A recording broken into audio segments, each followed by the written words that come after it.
Hey doing folks, this is Sean McVeigh, Sean's Outdoor Adventures. In this video, I'm going to take you on a all-day sit that I went on. Actually took place on November the 2nd. My friend Brendan Dake, who I aired a video with him earlier this season when he harvested a doe, he has a lease, not too far from where I live, and he let me go out hunting one day even though he was at work. So I decided to kind of go in the dark and just hang a stand and sit all day. And I decided to hang it where he and I saw a doe that we stalked up on. He didn't end up getting a shot at it, but it was kind of fun. But I've walked this property a couple times with him, a number of times, and we often saw deer moving in this area. So I thought, I'm just going to go hang a stand, sit all day. So here's the footage of the all-day sit.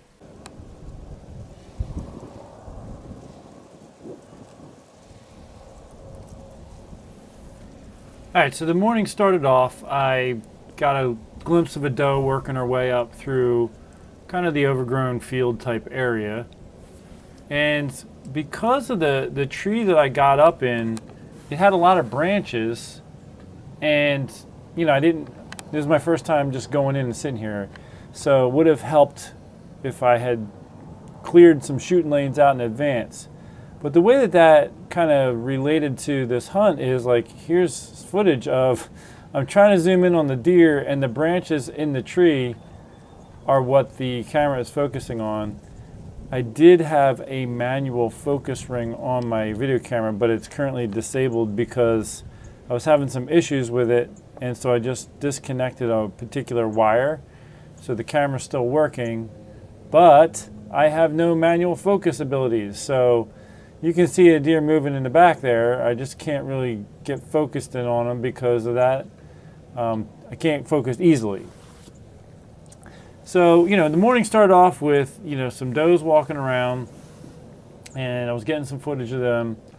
At one point in time, I did see a nice, pretty nice 10-pointer way down the power line, and I was trying to, zoom in on it and focus on it, but again, I was having camera issues, and by the time I finally, did get the farther distance in focus, I couldn't figure out where the buck ended up. So it just, I didn't end up getting footage of him. But he was a decent buck, and then a little bit later, I finally saw a chase. It was just a young buck, though, chasing some does. And then later in the morning, I had some does come out on the downwind side of me. The way I had set up, I thought most of the deer movement would be on the other side, and I was right. All morning to my right, I was hearing buck messing around and even a deep buck roar chasing does. I could never get the deer to come. I did try grunting a couple times, it never came, but later in the morning, I thought I heard a little noise in that same area, so I grunted again, and this little 4-pointer came out. I always really try to plan out my hunts so that the deer are not going to cross the path I walk in on. In this situation, I couldn't really do that, and unfortunately, this buck picked up the scent trail of where I walked in, which is what he's checking out here, and he's ultimately going to work his way all the way up to the tree here and smell.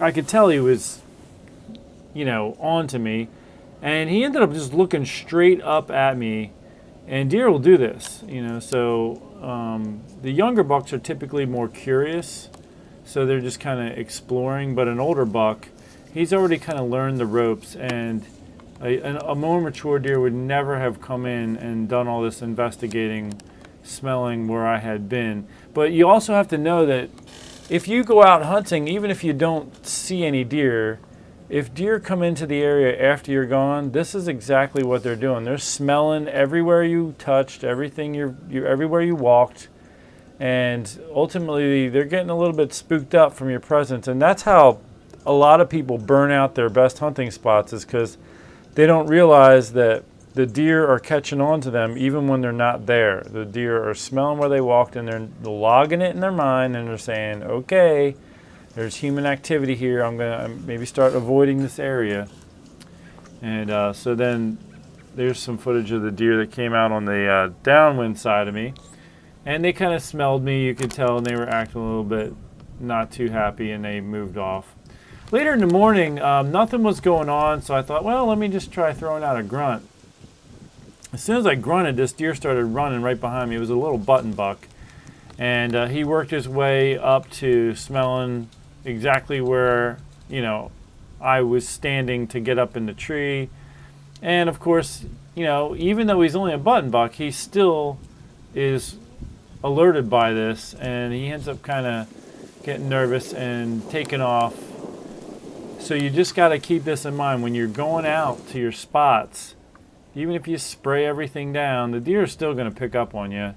And this is a reason why I try to never hunt a tree stand, more than once a week if possible. I try to give my spots a lot of time to rest. And then later in the afternoon, so the middle of the day, I didn't see any deer from probably 10 a.m. to 3 or 4 p.m. And I watched this cat. He came out way down the power line, and he worked his way all the way up the power line and came right by me. And I was thinking, it'd be nice to have a nice buck do that. But later that evening, I'd say 3 or 4 o'clock, finally had a deer come out. It was a doe. And so I got some footage of her.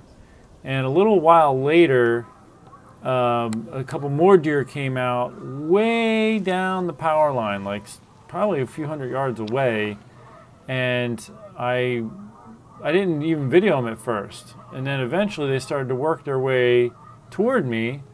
So I thought, man, I think these deer are going to meet up with that other one eventually. So I started to get a little bit of footage of them, and then so it ended up being a little group of deer that got together, and they ended up working their way all the way down the mowed path, and literally came right by the tree that I was in, which I didn't really expect them to do that. I was thinking, man, I wish there was a buck behind you, but there was no buck. And as you can see here, and unfortunately, the deer ultimately did get spooked when they kind of smelled where I walked, and that was not particularly good. So then they kind of backtracked me, and they got downwind of me and were just really trying to identify me. They had a little trouble wind of me, but they did get a little whiff of me, I'm sure.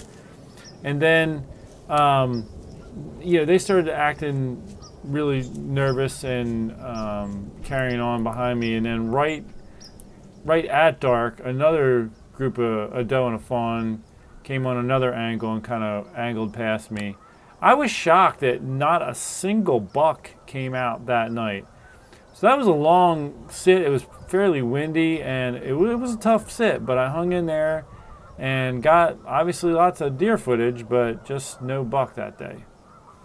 Well, folks, I want to thank you for tuning into this episode and sharing this hunt with me. I want to remind you, especially if you're new to my channel, I'm doing a big giveaway at the end of November, so it is coming up. Probably will be sending out the registration through my website newsletter on around November 27th or 28th. I think to November 28th is when I will send out the registration, and I will do the actual giveaway on the 30th.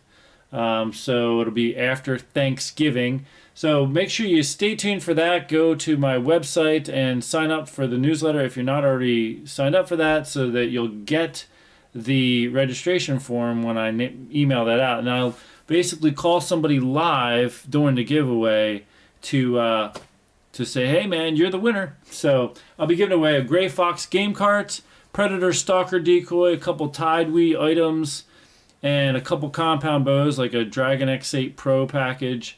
And I'm also going to be giving away a Bear Whitetail Legend Pro. So make sure you get in on that and check out the giveaways page on my website. And if there's any other giveaways that I'm forgetting about that are on there, you'll see them there. Thanks for tuning in. Until next time, take care and God bless.